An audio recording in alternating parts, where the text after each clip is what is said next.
കൊല്ലം ജില്ലയിലെ ശാസ്താംകോട്ടയ്ക്ക് സമീപം മൈനാഗപ്പള്ളിയിൽ ഒറ്റയ്ക്ക് താമസിച്ചിരുന്നയാളുടെ മൃതദേഹം തെരുവ് നായ്ക്കൾ ഭക്ഷിച്ച നിലയിൽ കണ്ടെത്തി. വടക്കൻ മൈനാഗപ്പള്ളി സോമവിലാസം മാർക്കറ്റിനു സമീപം അഞ്ചുവിള കിഴക്കേതിൽ രാധാകൃഷ്ണപിള്ളയാണ് മരിച്ചത്. 55 വയസ്സായിരുന്നു.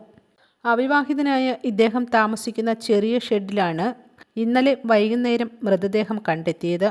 സമീപത്തെ വീട്ടിൽ ശുചീകരണം നടത്താനെത്തിയ പ്രദേശവാസി രാധാകൃഷ്ണപിള്ളയെ അന്വേഷിച്ച് ഷെഡിന് സമീപത്തേക്കെത്തിയപ്പോൾ രൂക്ഷഗന്ധം കാരണം സംശയം തോന്നി പരിശോധന നടത്തുകയായിരുന്നു. ആഴ്ചകളോളം പഴക്കമുള്ള മൃതദേഹ ഭാഗങ്ങൾ നായ്ക്കൾ ഷെഡിന് പുറത്തേക്ക് വലിച്ചിട്ട നിലയിലായിരുന്നു.